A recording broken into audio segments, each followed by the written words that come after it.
let's start the webinar. For some reason, the computer audio wasn't working, so I dialed in from phone. However, pretend like nothing happened, and we'll just let the show go on. I want to say hi to a few familiar names and faces out there. Kathy, thank you for being patient with us. Arlana, Howard, and Isaac, thanks for sticking with us. Janet as well. All right, guys, let's dive right into it. If this is your first time joining us, welcome. I'm Jason there on the left, and we have David Rockland, the digital strategist here at Brilliant Directories. David, thank you so much for joining us today. Glad to be here. Thanks everyone for joining us for webinar 143. We've got a pretty cool tip of the week coming up talking about one of the recent updates that our team pushed. Let's see if we can get the show on the road here without any more technical difficulties. We are streaming on YouTube live today, so for those of you joining us on YouTube, welcome. I always want to recommend clicking on that subscribe button and that bell to get the latest updates and videos that we post on the YouTube channel. You can go to brilliantdirectories.com/YouTube. And also, the replay will be available on Facebook immediately after the webinar. You can head on over to brilliantdirectories.com/Facebook and join us there. It's a great way to keep in touch in between webinar Wednesdays. And again, I do see some new names here, so welcome. Webinar Wednesday, just a little bit about it. It's a great way for us to showcase some of the newer features that are built into the platform week after week. So we'll cover topics on things like how to use features to increase your traffic, convert visitors to members, improve website navigation, and more. So if you have any questions on these topics, we'll try to get to as many questions as we can in just a little bit in the webinar. All right, before we get into the tip of the week, we have a small handful of BD Lab updates, which I will breeze through. The first one here is the ability to turn the website address form field into a button on the member's profile page and actually on a few other areas of the admin. I will go ahead and show you what we're referring to here. And the next one on the list related to speed, a pretty cool one. I'll show that right after this. All right, there are use cases and scenarios where you'll customize the form where the member enters some of their basic information. And very common, you'll add a new custom field. You can see here I've added a new TikTok field. This could be a booking link. Depending on your industry, it could be a link for really anything that you want the member to add to their profile page. Prior to this update, it would just show the full URL that the member entered when filling out their form. So in this case, this simple example, we added a TikTok link and the person added their TikTok URL. So what we can do with this update is we can kind of prettify this link and turn it into a button and have a little bit more control over the user experience here. So let's go here to the form manager and let's see exactly what we've done. So we customized the contact details form for the member. This is under the form manager. And if we click edit here, if you haven't customized this form, it's not a big deal. Probably 90% of users don't, but if you have it on your site, you are more familiar with this. So I added a new field called TikTok, and the type of field is a website URL. And again, prior to this update, it would just display the URL on the public profile as the full website address. We now have an option if we toggle open this cog link here. Under the display view, we can choose a button color, and it will pull from the buttons that you've set in your design settings for each of the corresponding options. Let's choose the success button, the green button in this example. And we can also add link text. So we can say something like view my TikTok or go to my booking link or whatever it might be for. And I'll go ahead and save the changes. Again, this is the most simple example here. And if we refresh this page, that long plain text URL is gone and it says view my TikTok. What's really cool here for designers or web developers, you can also include icons here instead of the text. It can be an image and a lot more. And also each link does have its own CSS class that you can target. So if you wanted to add more styling options to this, you certainly can. So that's Pretty straightforward, and this will allow you to kind of add more attractive button links to the member's profile if you're adding more website form fields here. All right, this next one is an advanced setting that you can choose to enable on your site. It's for Google page speed scores and other testing tools. And what it's going to do is add a very, very short, brief mobile preloader message. And I will show you what that message looks like. We'll go to the home page here. All right, and let me just go into a mobile view here. And I actually have to remove, it knows if you've done this for the first time, it's going to store a cookie. You don't need to worry too much about that, but it's only going to load a message once. Let me reload this here. We can see here, it says loading webinar demo site. So it's loading and then the name of the website. And what this does for page speed tools, it actually satisfies two really big metrics that the page speed scores look for. The two are the first contentful paint and the largest contentful paint. Now, this doesn't mean that it's the most important content on the page SEO-wise for search engine optimization, like keywords and things like that. What these page speed scoring tools are looking for is how quickly is the website serving content. So with the new mobile preloader message, we're able to deliver a content element as quickly as possible. And we can see here 1.7 seconds. It's actually a bit quicker than that. But the first contentful paint, the first time an element is rendered on the page, and because the preloader message is the full width of the page, inherently it's also the largest piece of content being loaded on the page. So it satisfies both of these to be as quick as possible. And that can give the benchmark score. Again, this is a site that we're using on the demo. It doesn't have any additional things on it, so it's a bit in a vacuum as far as testing goes. But the benchmark for sites, and we'll run this one more time, we're seeing mobile scores of 95 plus. So that means if you add additional images or JavaScript and things like that, that will ultimately weigh the page down a bit. You have a really, really good starting point from the start. And this is now 98 mobile score, and the desktop is 99. So the mobile preloader message will only display one time and only if it's a mobile device. So if I click another page here, contact us, I'm not going to see the message. If I go to member login, I'm not going to see the message because we know that it's only going to show on the first visit of the page. It's going to set this cookie mobile 1. I'm going to delete it so we can see the message one more time. And I'll show you where you can enable this if you want to use it on your site. So we'll reload the page, and we see here loading and then webinar demo site, and the page loads. It doesn't add to the loading time. It will just, the preloader will go away once the page has loaded in the background. So it's all in sync. So if you'd like to, and I do recommend enabling this on your site, you can go to settings and go to advanced settings. And you can search for a preloader. That would be the quickest thing.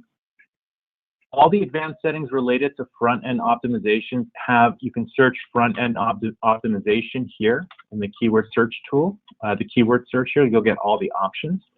However, let's look at the preloader. You can enable this. By default, it's turned off on all sites. I would recommend turning it on, and you can compare a little bit of your scores. I'm going to go ahead and read this description because it describes it pretty well. If enabled, the first web page visited from a mobile device will display a brief loading message, which helps improve page speed metrics. The loading message will only display one time when the first web page is visited and will not display again while browsing the website from the same device. So this is going to satisfy the metrics on page speed tools. And if these metrics, we're being told, the internet is being told that having good metrics here in these page speed insight tools contribute to better SEO. So this is just one piece of SEO, but this can help tick the needle just a bit.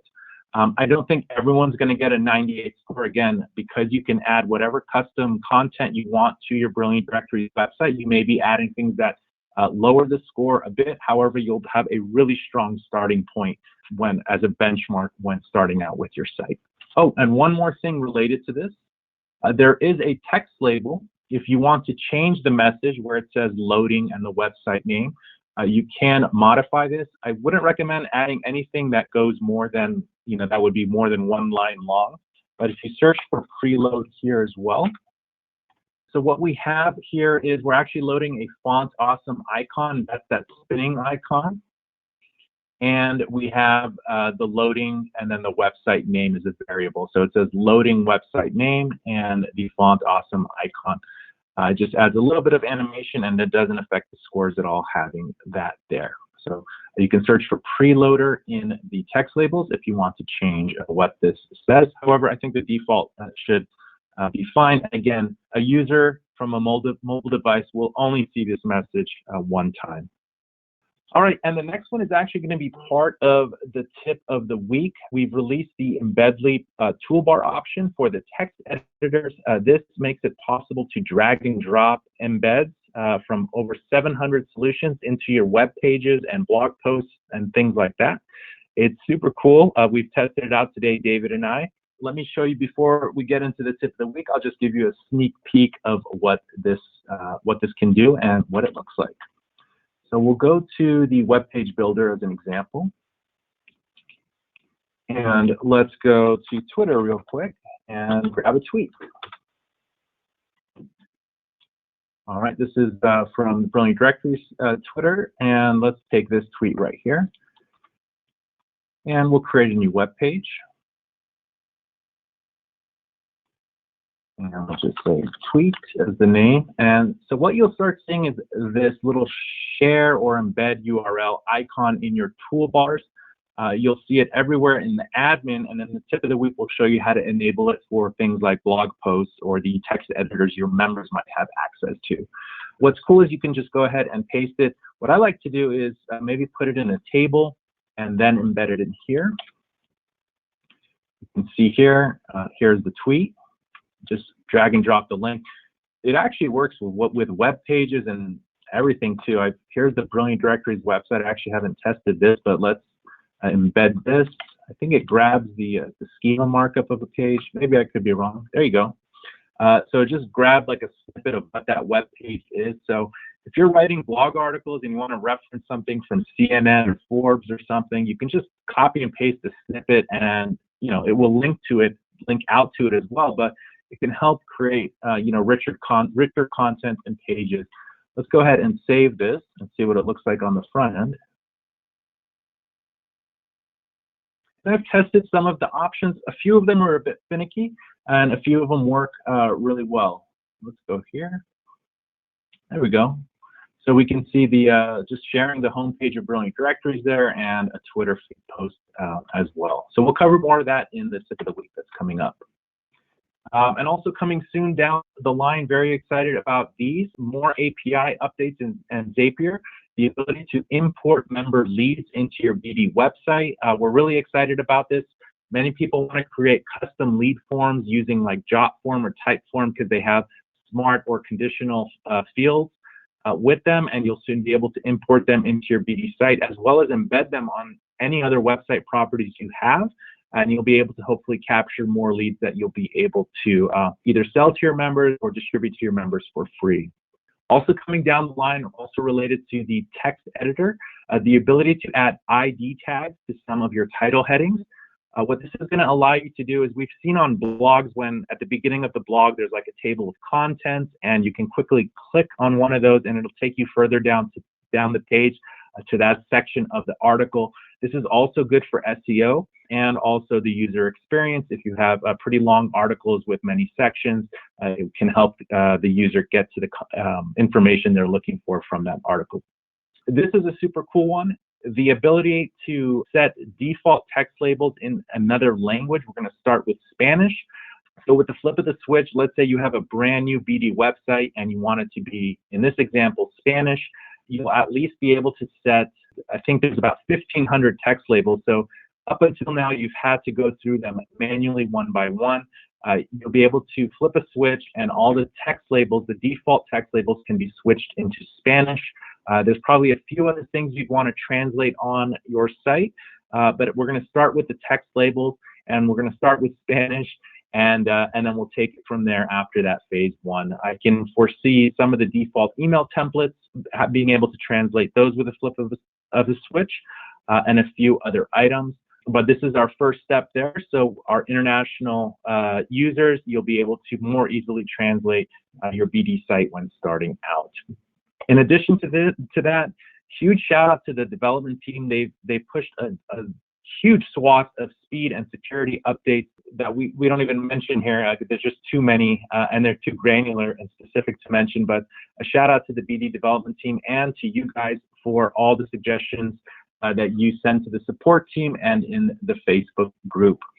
Before we move on to the tip of the week, maybe you want to raise your hand if you have a comment on any of these new features or something coming soon. We'd love to hear from you, and then we'll move on to the tip of the week after that. Arlana, are you with us there? There we go. Hello. All right. Well, you guys have really impressed me because I came here with those two things to look for today.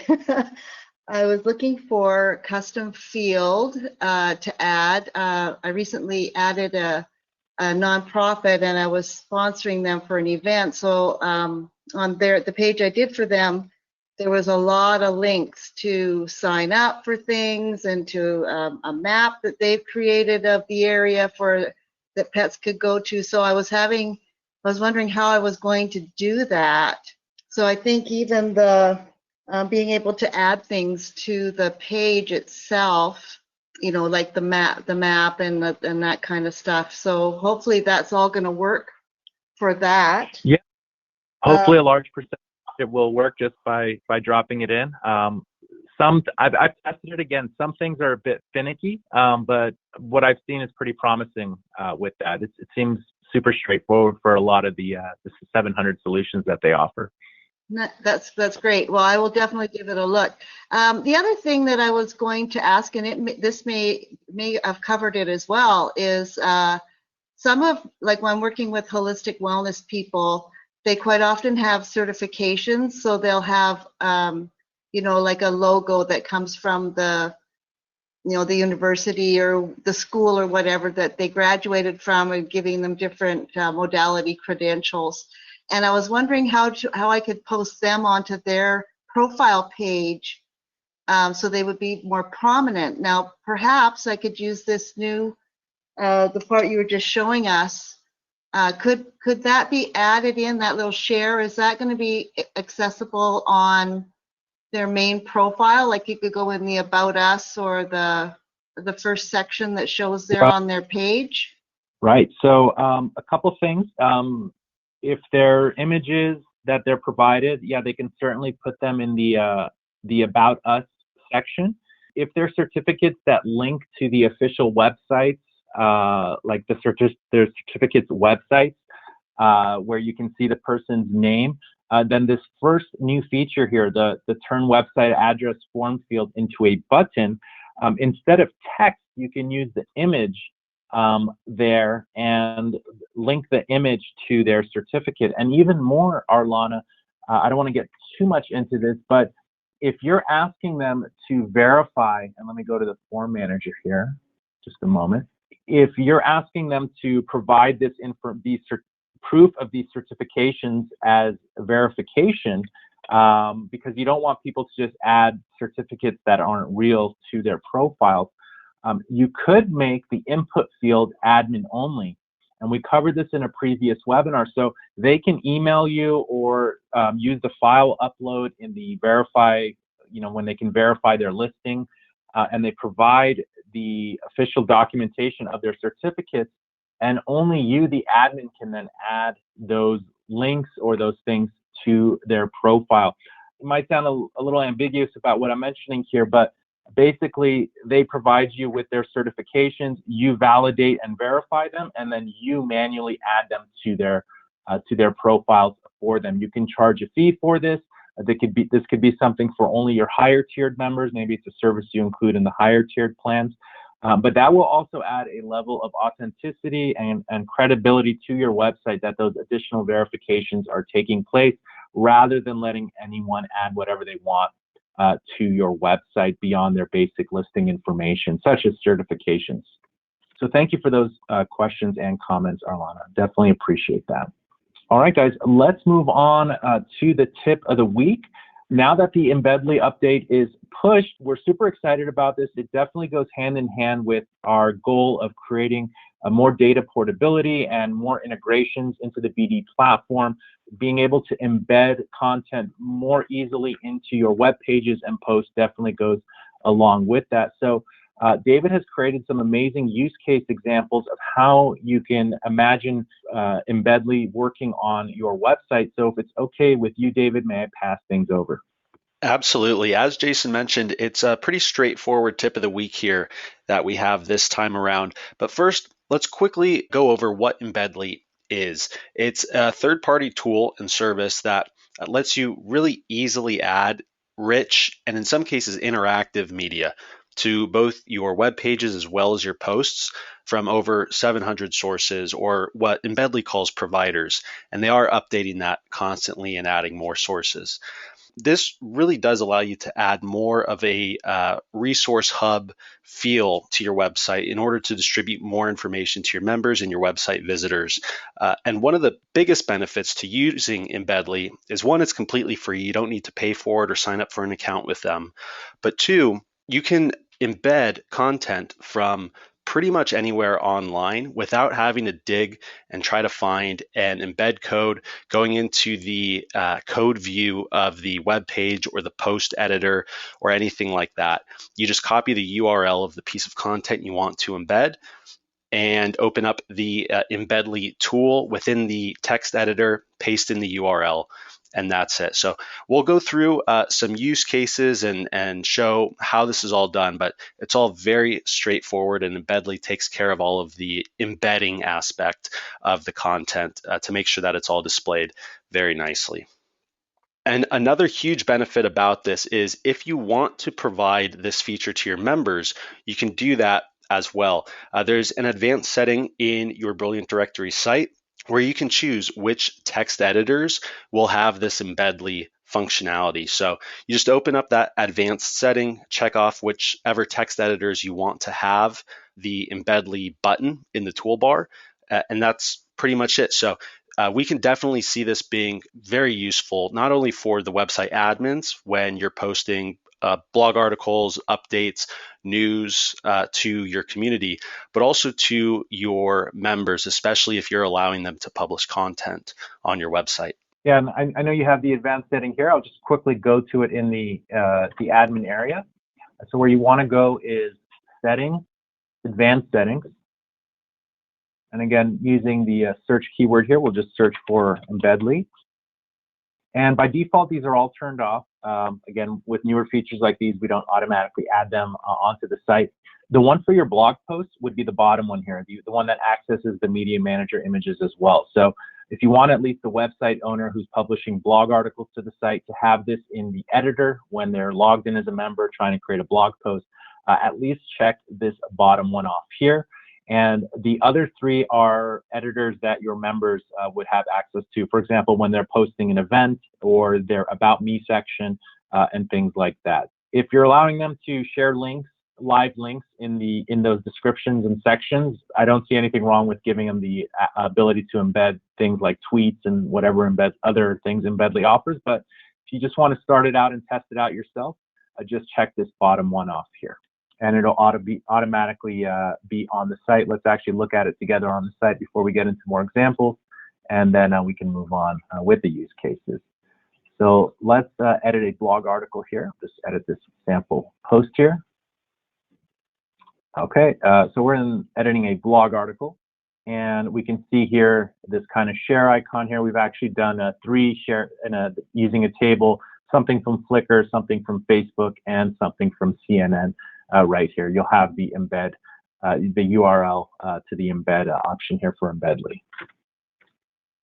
Awesome stuff. So first off here, we went ahead and split off into, I think, about 6 different categories, some of the more popular sources, or again, as Embedly calls them, providers for pieces of content that we think you all might want to utilize Embedly for on your site. So the first one here, social media, probably one of the most common use cases. You know, you can embed content from sources like Facebook, Twitter, Instagram, TikTok, Tumblr. We also threw Yelp into this one. Even though Yelp's not a true social media platform, we definitely see a lot of value here, especially with BD sites who have professional or business members. You can actually embed individual Yelp reviews onto your BD site. So, and again, you don't have to grab any embed code or anything like that. You just grab the URL for the piece of content you want to embed and paste it into the editor like Jason just showed. And if you want to hop on over to the webinar demo site as well, we went ahead and published some community articles just showing off how these embeds look on the front end of a website. Awesome. Okay, so community articles. Okay, great. So this would be the social. All right, let's look at the view live post, and then we'll look at the editor form as well. So this is a community article. We can see the Yelp review here, tweet, fantastic, and more. And if we go to edit this one, let's go to edit this post. Okay, great. We can see, yeah, if you share a specific review from Yelp, this is the kind of the card that it gives you.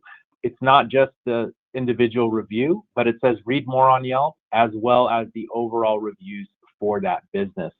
So again, it's not perfect, but it is something. I know a lot of website owners are looking for ways to show reviews from other sources on their websites. This would be one way to get some reviews from Yelp here.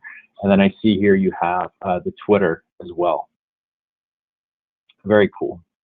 And then also if you click on here, if you just give it a second after you add it, there is a delete option. So if you wanted to remove that from the post, you could just click on it and click on the remove button. It'll remove that Embedly element.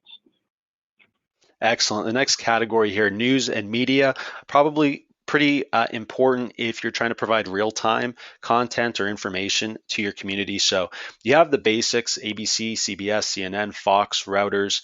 I believe New York Times is also on there, along with some other news sources. Wikipedia, where it'll take just a quick screen grab or the basic information, the first maybe paragraph or so of a Wikipedia article, as well as the image. It'll easily embed all of that for you automatically. You also have the more common ones like YouTube and Vimeo. And then also if your community or you are doing something around live streaming, there's also a couple live stream options like Twitch as well as live stream. So we thought those might be some useful use cases as well here. Now let's take a look at some of those here. We'll go back to your examples here. So news and media, let's look at the view live post. And really, similar to what I was testing before, it really can grab content from any web page. And this is really cool because if you're writing an article on a topic and you kind of want to beef up your article and you can reference other sources that are talking about similar topics, you're providing more value to the user by quickly linking to these sources. And what's nice is it's not just a link, it grabs a photo, the title, a snippet, and of course the link where you can click to read more. And in all these links that we've tested so far, it does open them in a new tab, so it won't take the person out of your website. It'll open the link in a new tab. Let's go ahead and edit this post. And again, like I've seen, here, let's even share the article, this own article as an embed. Let's kind of play around with this a bit. Let's embed the web page of this article itself. Let's see if it grabs anything. Oh, there we go, webinar demo site. It didn't grab a social image, but it did get the title, Embedly News and Media. So really you can share any web page, specifically news and media in this example, but almost any web page, and it'll grab it. And what's really cool also, I just want to delete this one real quick. Another tip for designing these is you can put them in tables. So maybe you wanted to create a table, and in one cell you have a tweet or the web page, and on the left cell you can say something, like check out what we found on. You can comment on what you're sharing in another table cell. Obviously, I'm doing this pretty quick, but you can style this up a bit and kind of design your Embedly share and support it with some content on the left or right, or however you're styling your pages. So very good here. Yeah, All right, let's keep that going. is an important point. You can use Embedly to embed really any web page. It'll grab pretty much the information that would be shared on social media, so the social share image as well as the first string of text or so that's on the page.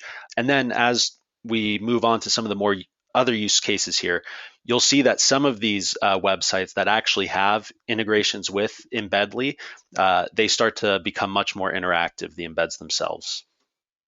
So, like this one that we'll be showing here, music, playlists, and podcasts, a lot of options. Obviously, a great source of content to share with your community. But some of the more popular providers with Embedly within this category: Spotify, Last.fm, SoundCloud, Mixcloud, Simplecast, NPR. Again, if you want to share some current events or news, and many other options. But these ones might be some of the more popular ones. This one kind of blew my mind. We did share like a Spotify playlist, and it worked. It played all the songs. I think it asked you to log into Spotify to play the full versions or things like that. But the ones that are podcast related, it'll play the full podcast. But let's take a look at the examples you've set up for us, David. Again, kind of the biggest selling point here with Embedly is that with these embeds, especially these more interactive ones, you don't actually have to get the embed code for any of this. You just grab the URL for the piece of content, paste it into the editor, and it'll automatically create the embed for you. And let's also see if it'll pick up some of this music here. I don't know if you can hear that, but there it was. I could hear it here. I'm getting like a login to Spotify. But here's the SoundCloud one. It'll get the whole card and you can play it. Super awesome. Again, this is a great way to beef up your articles, get people to scroll longer. Scrolling is good for SEO. So some of these cards, they call these cards share cards, embed cards. They're pretty tall in height. And again, they don't have to be this tall. You can put them in the table and it'll compact it a bit based on the available space in the table cell. And let's look at the edit for this one. Just keeps going through the same format here. All right. And we see here the Spotify playlist here. What a cool way to kind of put content right on your site. I know that when BD started and we still have like a dedicated SoundCloud post type, but with these embed options now, it kind of makes it a bit obsolete to have just a SoundCloud post type, because you can really create any post type and encourage people to post any type of content there. It's a little convenient, but not everyone uses SoundCloud. So this really unlocks the door to create different types of post types for your podcast, for your PDF magazines. We'll get into that in just a bit, and image galleries and slideshows as well. Yeah, all of these upcoming use cases are much more exciting as they're all pretty interactive. So right here, forms and polls, again, huge use case here, especially if you're utilizing some services like Typeform or Jotform. You can also use Paperform, Strawpoll, Polldaddy, Pulsify. There's a lot here, but on the demo here that we'll show, we've got a Typeform form embedded within the post. More recently, we released the ability to embed widgets into blog posts. So you can use the widget shortcode to paste any custom code into your blogs and things like that. I think this makes it even a bit easier if you're using one of their supported solutions like Typeform or Jotform to put things like forms and surveys into the blogs. So let's take a look at your example here, David. So here's an Embedly forms and polls example. Okay, so this is a Typeform example, and they do it really cool. They always have like a get started button. Right here in an article post, we've put this survey, I guess, from Typeform. This is why I love Typeform. Like based on, can really create super cool forms with conditional fields. So we have a form here, super awesome. Let's take a look at how you've added this. We'll go to Edit Post. And there it is right there, just like what we would see on the front end. You can even take the poll yourself while you're editing your post. And of course, if you ever wanted to delete it or start over, just click on the kind of the outside edges. There's some padding here, and then you click the remove button if you wanted to do so. Super cool. I love this, David. I love this, what you can do here. Yeah, and moving on here, photos and galleries. This really goes beyond just simple photos. You could share individual photos directly on a web page or within a post, or you can embed individual photos, things that might be shared on Instagram or Flickr, but you can really get much more interactive with services like SlideShare, which allow you to embed actual presentations. But of course, some other popular options: Flickr, Behance, Dribbble, Giphy, Imgur. There's a lot of options here, especially within this category. Giphy and Imgur we threw in just because, if you want to utilize some animated images or things like that, you don't necessarily want to upload them to your website. Embedly would be a new option that you have available to add those animations into your web pages or blog posts. Let's take a look at a few examples here. I'm excited for the SlideShare one, actually. I'll show you why in a second here. I think we use that as an example. Yeah, so with SlideShare, any PowerPoint presentation can be turned into a SlideShare. A gallery of images can be turned into a SlideShare. So if you have like infographics or a series of PowerPoint slides that are kind of informational, you can put them right into your blog post. And I love this, that you can just keep clicking to the next slide. It's great for the user. And again, another way to add rich content, supportive content to what you're already writing about. You might pick up someone else's SlideShare on someone who's referencing or talking about a similar topic that your article is about. So again, with just a few clicks, you get the SlideShare link and you pop it into the Embedly, the editor using Embedly. Let's take a look at that together here. Edit post. And what I like about this SlideShare one, it really can't take you anywhere else. Like the Twitter ones and things like that, they'll take you to like Wikipedia, take you to Wikipedia app to read more. But this one is you can just make it full screen, or there's even a share button here. I think here's the link. Let's see how we can share this again in the article. Here it is right here. Just go here, and let's actually do this one in a table. As an example, this would be nice in a table. On the right-hand side, we'll do the SlideShare, and then we can do some commentary on this. In fact, let's align this top. And we'll just do quick commentary here. Read our infographic.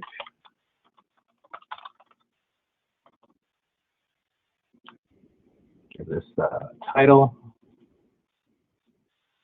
This is what I was talking about. It's a little finicky sometimes. Let's go ahead and save it. I think it just got a little messed up there. But yeah, we'll probably, as more people use this, we'll probably get some support inquiries to make it a bit better. Yeah, I was just on the editor there. But we can see, read our infographic. We could add a paragraph here about what's being shown here. And this doesn't have to take up the full width of the article.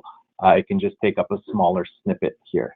So just some things to keep in mind with the user design, with the design of this as you're using the Embedly tool. And the last category we've put together here: magazines, documents, and PDFs, especially useful if you're trying to really turn your website into an information hub or a resource hub for your community. So some of the more popular sources and providers here: Scribed, Apple Keynote, that works through iCloud, GitHub, Prezi, Document Cloud, Canva. I know a lot of people are familiar with Prezi and Canva here, but again, lots of other options, and we've got really cool demo here for this one through Scribed. All right, let's check it out. I wasn't too familiar with some of those, but let's see what we've created here. So magazine, documents, and PDF. So let us know what we're looking at here, David. It says Scribed here.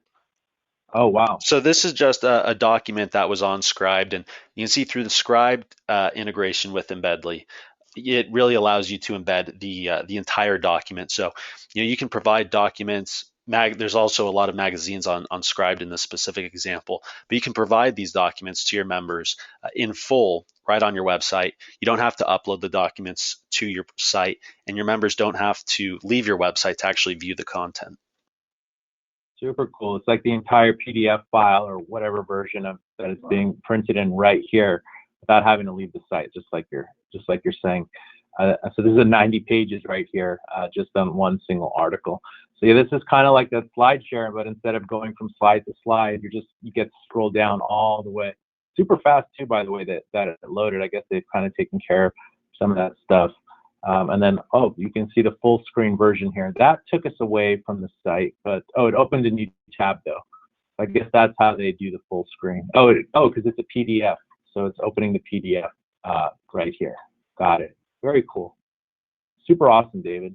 And yeah, I mean, there's tons of use cases for the Embedly. And again, it's going to allow you to more easily embed. We've created workarounds in the past to whitelist sources that can be embedded on your sites, but this can be, because this can make things a lot more rapid. And I think what we have also is a link to the providers. So if you wanted to see what is supported right here, and they're always adding to it, and also the ones that they have, they're creating like more sharing options. Like the Yelp example right now, you can share an individual review. However, I'm sure they might add more options over time. There's nothing you need to do in your web page builder. In the admin, the Embedly toolbar will be there. If you want it in your blog post text editor or other editors, let me just recap here. You want to go to your advanced settings and just search for Embedly. We'll do that together. And by default, they will all be unchecked. If you want, at least for your blog articles and such, just click the bottom one. That's for the blog articles, the admin access. And if you want your members to have access to the Embedly toolbar in the text editor when they're publishing events, coupons, articles, their About Me section, then just click the corresponding editors they have access to. I'm sure we've got a ton of questions, but if you have questions on the tip of the week, any of the new updates, or anything on your website, use the raise your hand feature. We'll try to get to as many questions as we can with the time we have left. Again, thank you guys for sticking with us. I'm sorry for the technical difficulties in the beginning of the webinar, but I think we rebounded quite nicely here. And on the topic of Embedly still, we did have a question on the YouTube stream asking what you should do if a source isn't supported by Embedly. Embedly is just an alternative. So if a specific source or provider isn't supported by Embedly currently, then you can just embed whatever it is the same old way that you would previously or even currently. You just grab the embed code and you can paste that in to the code view. So a couple things with that question, I'm going to give two answers for that. Let's go to the Brilliant Directories blog, and I'm going to share an article. And if the embed is an iframe, we've seen that with YouTube embeds and things like that. Let me search for magazine here. I'm going to share this article, and it shows you how to whitelist domains that are allowed to be embedded into your articles. This is a short video, how to embed iframes on your website and into posts.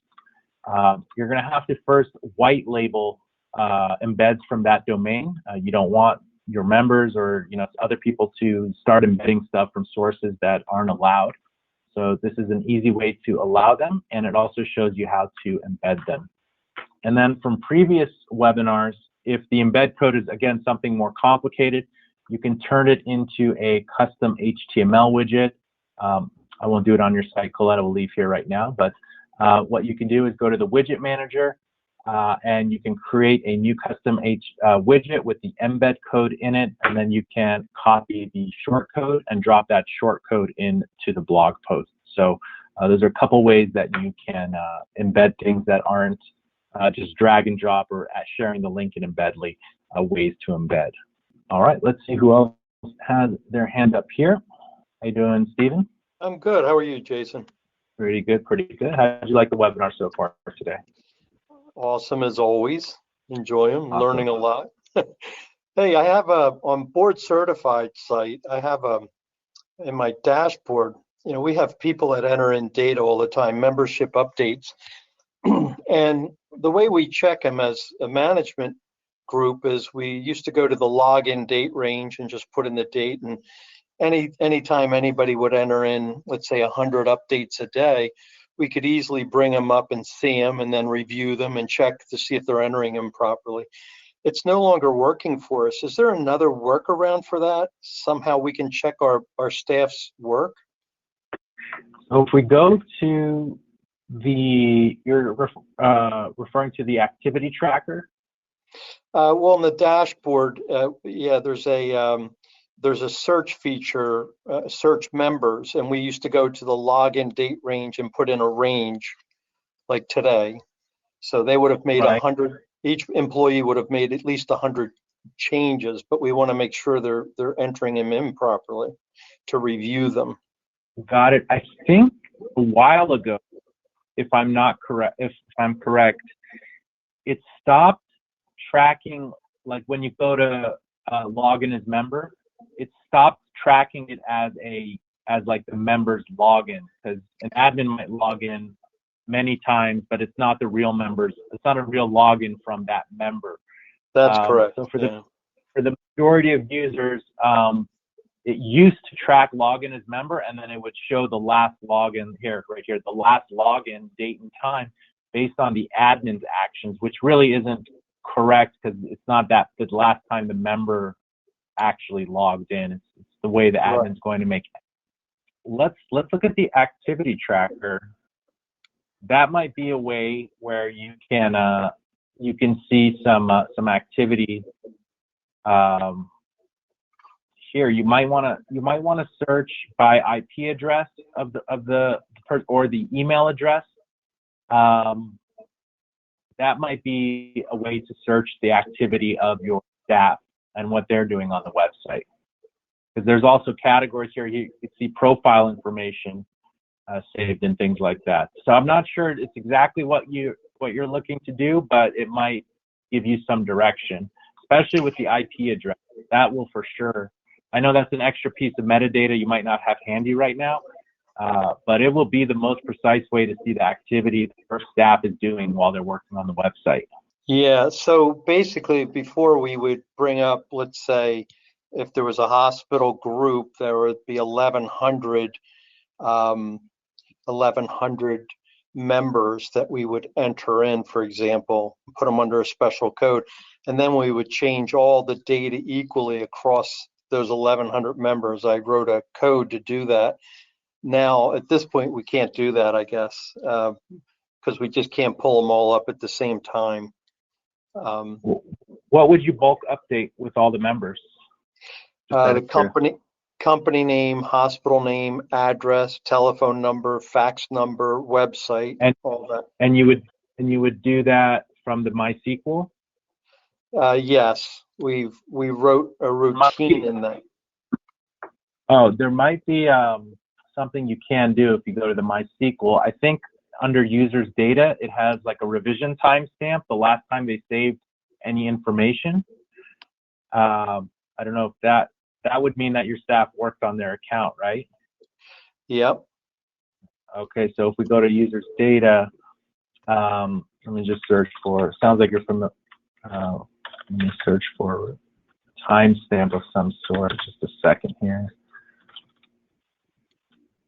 Hold on, here we go, what is this? That's the sign up date. I believe that's the last login. Let's keep going here. I'm pretty sure there's some type of a revision timestamp here when the last change happened. If there isn't, we should start tracking that. I'm going to make a note here. Yeah, that would be helpful if there is. Yeah, they do it for, I know we do it for data posts, like the last time a blog post or something was saved. So add revision timestamp to users data table. All right. Maybe I don't know if you've asked the support team. In the meantime, I understand what you're looking for. You're looking for some indication of a last update from members. I think this would solve the problem, is adding a revision timestamp to the user's data table. Yeah, ours is a little bit different of a situation. We don't allow our physicians to access the data because of the sensitivity of it. You know, people can go in and enter in false data as far as their credentials. So, well, yeah, well, this would still suffice then in that case, because even if your staff is revising or resaving something in the user's data information, it would have the revision timestamp then, and you would know the last time it was up. Okay. Yeah, I think that puts me on a better path anyway. Yeah, I appreciate you taking the time to answer this. All right, I'll leave it at that, and I'll make the suggestion to the team, Stephen. Awesome. Thanks so much, Jason. Appreciate the feedback. Good to know. Yeah, the power user settings right there, things to make them better. You could add maybe a custom field to one of those forms that would save a hidden field that saves a timestamp, if you want to explore that, Stephen. So anytime the contact details are saved, there's a hidden field that would save the current date and time of that. Just another idea there for you. Yeah, we don't have any more hands up right now that I can see. So guys, we'll end it there. It was a fun webinar. Great tip of the week. Super excited for Embedly. Few quirks to work out. Please use it, guys. Email the support team if you seem to find issues. We'll be quick to attend to them and do the best we can. Super fun webinar. Great updates. I definitely encourage everyone to enable the mobile preloader. Go to your advanced settings and search for preloader and turn that on. The next webinar will be in 2 weeks. We'll get the replay posted up in our Facebook group. You can head on over to brilliantdirectories.com/Facebook. And also, please subscribe to the YouTube channel. You can go to brilliantdirectories.com/YouTube and click on that red subscribe button. Amazing, fun webinar. Always great to be with everyone here. On behalf of myself, David, great tip of the week today. Thanks for putting that together. And the entire Brilliant Directories family, have a great day and a brilliant week. We'll catch you guys in 2 weeks. Bye-bye now.